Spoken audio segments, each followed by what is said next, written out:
And you think he lumps them all in together into one big giant pot, a big stew of jambalaya. They're all together. They're mashed in together. He doesn't really know how to separate the difference between the great ones and the okay ones. He speaks in football language that only football players can understand, not the average fan. And I'm not taking anything away from the average fan. He is. He's taken away from the average fan. He is taken away from them. Then he uses acronyms like RPO. Now, do you think the average fan knows what RPO means? No. Exactly. It is run pass option. Absolutely. Okay, that's fine. Yeah. But, again, you get a rookie out there. He catches his first touchdown, and he says, the guy hasn't played. They haven't used him that much. But this is the reason why, because this guy's going to be a great one. Okay. Well, you know what? Just stop with all the bull. I mean, it really has He's catering. I know in pro wrestling, the lingo is to the boys. He's catering to the boys. He's catering to the athletes. He's catering to the owners. He's catering. So he doesn't cater to the fan. There's a big disconnect when you listen to this guy as a fan, and you feel as if your intelligence is insulted. That's what happened last week, Paul. Yeah, well, look, they had mentioned one thing, that Rodgers is squatting 405. Okay, good for him. But that's why he's running now. Since he's squatting 405, he can run better. I mean, Stop already. You're just making this stuff up. I mean, this is maintaining the truth. This is the truth. You're just making this stuff up. And then Chris says, Henry, this is a real good one. Henry, the running back for the Titans, he stiff-armed the guy. Oh, that's where they played. They played the Titans. I apologize, New England. They played the Titans. Henry, the running back, stiff-armed the guy, and he went flying in the air. Now, did he really go flying in the air? Because I saw the play. He didn't go flying in the air. How do you make a grown 225, and I'm being light on this one, linebacker, because usually about the 250 mark and up, how do you make a stiff-arm one guy like that and make him go flying in the air? I mean, really, Chris? Is your – And this is nothing new from Chris either. It's nothing new. It's nothing new. Nothing at all. I personally think, and because I got so many text messages telling me you got to talk about this guy. He is the worst announcer that there is. I promised them that I would. And yeah, you know what? I'm privy to him, and he throws around a lot of blanket statements. He constantly insults the average fan. I think there's a big disconnect. I think a lot of fans are tired of hearing about him. Case in point, look at our viewers right now. You guys are awesome. JC, he loves hearing himself talk. So annoying. Archie Willoughby, he doesn't go by the facts. He's a punk. I never liked him. I haven't watched a single game in 2 years. Yeah. Chris is a plugger and just overrated. Roger, thank you for joining us as well. We appreciate that. Hector has a question for you, so if you want to answer that, Paul. What's it say? You thinking some... read it to me. Oh, my God. Hector, you might want to write that again, and then I'll read it. Eric John, good evening, gentlemen. Although they are all great, Wednesdays is my favorite show on the WWAB Podcast Network, Maintaining the Truth. Eric, flattery will get you everywhere, Eric John. We'll get you everywhere. Roman Nation right there. Absolutely, sure. So going back to this guy, why did they keep him? Why? Al Michaels will say something of significance, and then he gives that kind of, maybe I'm reading, Al Michaels wrong, but he kind of gives that look like, all right, Chris, now what do you have to say? Let's hear it, because he gives that look like, get me out of here. I don't want to be in the booth with this guy. I got to listen to this garbage the rest of the night. Just, you never stop, dude. You never stop. Sure. So now let's speed forward up a little bit, because in this particular game, you had an official in front of the runner. Right. He blatantly stepped out of bounds. And he instead of being on the 40-yard line, he ends up on the 4-yard line, which obviously changes the nature of the game, So why? And one more. You have a guy, according to the angle that they showed it from, he was called for offsides, which they blocked the field goal, returned the ball, down to maybe the 10-yard line, which changed again the course of the game, but they call an offsides. Well, the main official from New York, whoever this guy is, he says, well, we're only seeing it from one angle. Well, then show the other angles. Right. You have all the angles. Why aren't you showing all the other angles? Because he screwed up again. So now Let you me have ask you a question. I'm thinking about this on the spot over here. Has there been a case, and guys, I'm going to bring up your questions. Michael Rubin, I saw your question. When we get into pro wrestling, I'll get into that. Don't worry, I promise you. But I want to get into this for a second. Do you actually turn off the boob tube, the TV, if a commentator just kind of, for whatever reason, alienates you and you feel like you're not enjoying what you're listening to? Do you actually tune off a broadcast because of a commentator? Well, I'll either turn it off or I'll turn the volume. It all depends. If I could turn the volume down, but you're losing. Like an old Cindy Crawford commercial. Or Yeah, but you're kind of muted. but you're losing. You're losing out. You're missing out. You know what I mean? You want to hear what's going on. I agree. But again, I think these officials have to be held accountable. Why should they be able to get away with making mistakes, which is changing the course of, teams? I mean, the players obviously and the owners keep their mouths shut because, I know Vegas is involved. But at the end of the day, you're insulting people. You could call holding on every play if you want to. Let's face it. They're always going to hold somebody. You just pick out the ones that are, blatantly obvious or really cause, a play to make a difference. And I get that. That's fine. I want to ask the viewers too, guys. Does a commentator affect your viewership for a sport? Let us know. This is what Gus says, Paul. Gus says, no, I just tune them out. That's what he does. Tunes them out. This is maybe something down the road with the Patreon over here. Tammy has a question over here regarding the Roman Nation T-shirts. Look at that. Roman Nation. Yeah, listen, you know what, Tammy? I'm going to tell everybody. You buzzed me on that, and I'm designing one. And it's going. What I'd like it to do is this. I want to cover the military.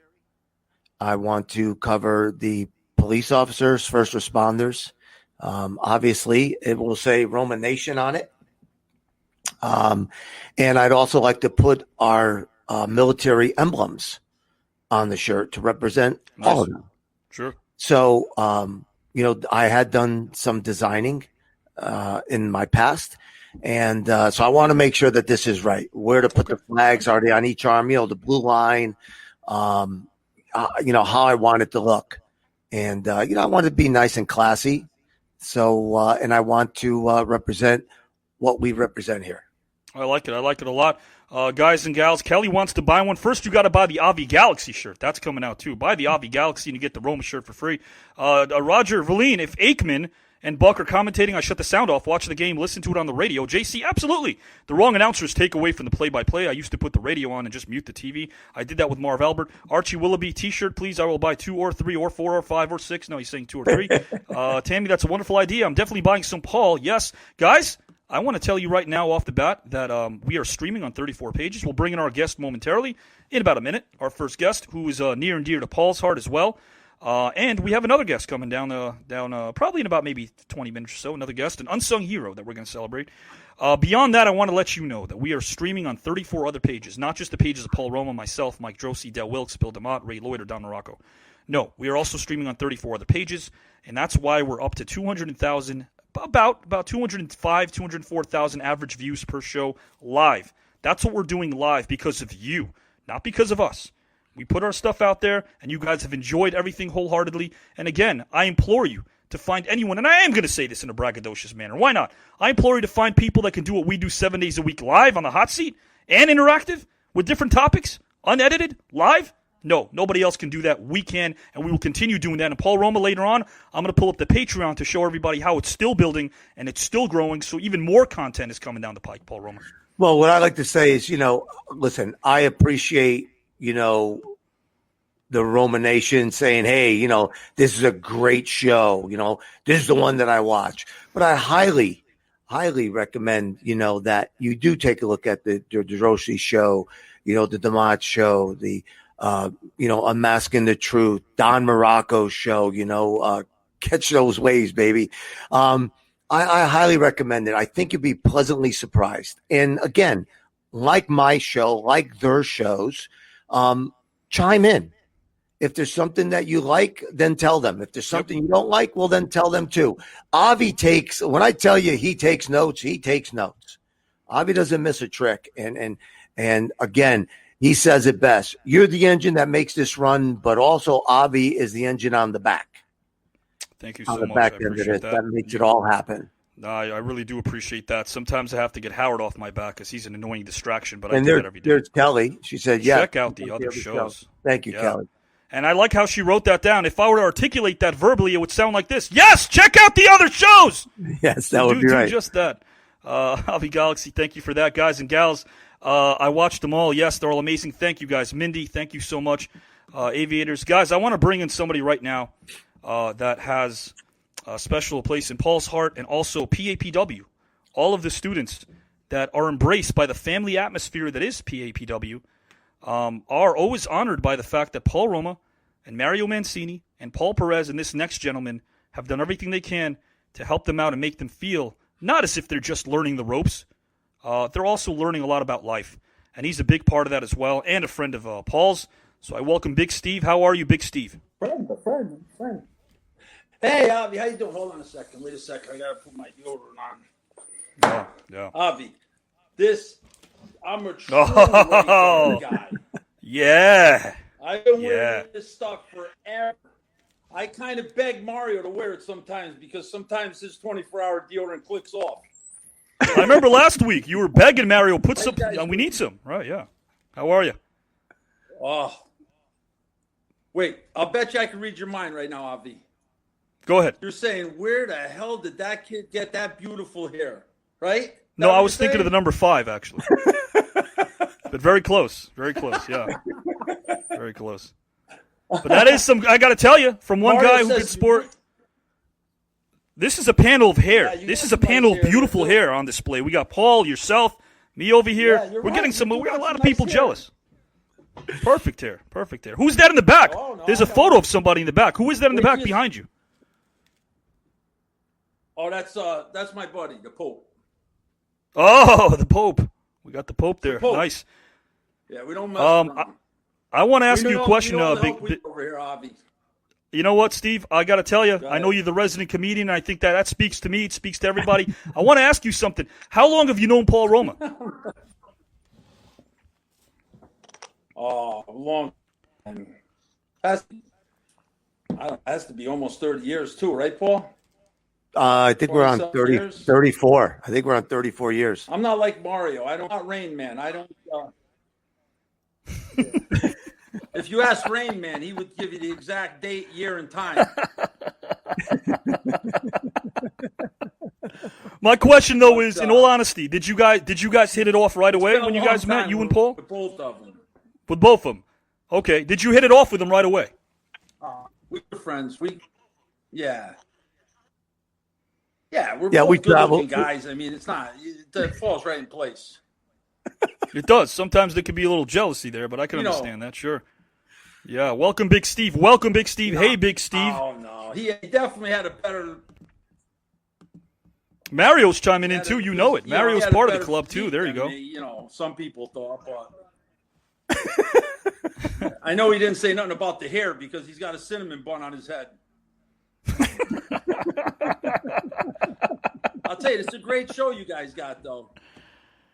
Thank you. We're honored to have you on this show, man. Thank you so much for that. I want to ask you a question regarding PAPW. Hey, I got to tell you, man, you guys have been producing a lot of great talent over there. A lot of people are talking about what you guys are doing and continuing to do well. We lost Steve Tracy. He's a humble guy. He doesn't want to hear compliments, so he signed off, but might have an internet issue. Already in 2 minutes, I like the guy, Paul. I like him a lot. He's Mario. like no other, Avi. Yeah, man. And you know what? Tell us a little bit about Steve before he comes back. So you've known him for 30-some-odd years, but he has quite an interesting background, right, Paul? Yeah. Well, real short, real quick, I should say. Travel with him, roomed, stayed at his house on many occasions, Ray including. And he went from wrestling to becoming a part owner of a bail bonds company, very successful. And, he used that and his knowledge to invest properly, which is another great thing that he did. And he does a lot of charity work, which he doesn't boast about, but he does. Matter of fact, some people say, well, you can never do too much for charity. Yeah, well, there's sometimes that you can. When you start, giving a little bit and not looking at yourself and maybe doing something for yourself instead. And that's Steve, He's very religious.